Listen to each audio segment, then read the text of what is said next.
उत्तर प्रदेश के एक छोटे से गांव में रहने वाला किशोर अभिषेक एक साधारण किसान का बेटा था। पिता दिन रात खेतों में मेहनत करते थे ताकि परिवार की रोजी रोटी चल सके। खेत की मिट्टी से निकली सब्जियां और अनाज ही घर का सहारा थे। लेकिन अभिषेक के सपने गांव की सीमाओं से कहीं बड़े थे। वह हमेशा कहता था, अगर पिताजी खेत की मिट्टी में सोना उगा सकते हैं तो मैं शहर जाकर पढ़ाई में मेहनत करके नाम रोशन कर सकता हूं। अभिषेक बचपन से ही होशियार था। स्कूल में उसके अंक अच्छे आते, लेकिन संसाधनों की कमी हमेशा सामने रहती। कभी किताबें पुरानी होती तो कभी कॉपियां अधूरी। गांव में बिजली भी अक्सर चली जाती थी, फिर भी वह लालटेन की रोशनी में देर रात तक पढ़ाई करता। उसके दोस्तों ने कई बार कहा कि इतनी मेहनत से क्या मिलेगा, लेकिन अभिषेक का विश्वास अटूट था। हाई स्कूल की परीक्षा में उसने झिलेले में टॉप किया। गांव में पहली बार अखबारों में उसके नाम की चर्चा हुई। सफलता ने उसके भीतर यह विश्वास और मजबूत कर दिया कि शिक्षा ही वह रास्ता है जो उसे और उसके परिवार को नई ऊंचाइयों पर ले जा सकता है। लेकिन आगे की पढ़ाई के लिए शहर जाना जरूरी था और पैसों की कमी सबसे बड़ी चुनौती। पिता के पास इतने पैसे नहीं थे कि वे आसानी से शहर भेज सके, लेकिन उन्होंने बेटे के सपनों को टूटने नहीं दिया। पिताजी ने कहा, बेटा, खेतों में मेहनत मैं करूंगा, तू पढ़ाई में मेहनत करना। हमारी तकदीर बदलना तेरे हाथ में है। अभिषेक शहर पहुंचा। नया माहौल, अजनबी लोग और महंगी पढ़ाई, यह सब आसान नहीं था।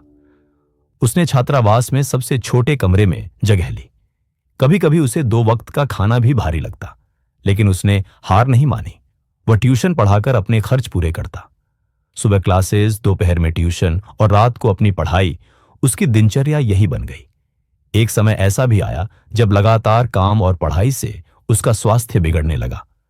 दोस्तों ने कहा, इतना क्यों करता है, जिंदगी आसान बना ले। लेकिन अभिषेक जानता था कि मेहनत का कोई विकल्प नहीं है। उसने थोड़े आराम के बाद फिर से अपनी पढ़ाई शुरू की।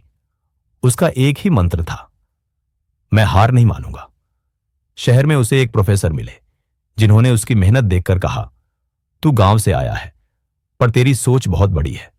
अगर तू डटा रहा तो सफलता जरूर मिलेगी। ये शब्द उसके लिए किसी वरदान से कम नहीं थे। प्रोफेसर ने उसे अतिरिक्त किताबें दी और मार्गदर्शन भी। इंजीनियरिंग की प्रवेश परीक्षा का दिन आया। हजारों छात्रों के बीच अभिषेक ने भी परीक्षा दी।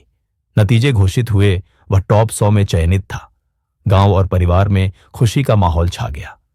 पिता की आंखों में आंसू थे, लेकिन यह आंसू गर्व के थे।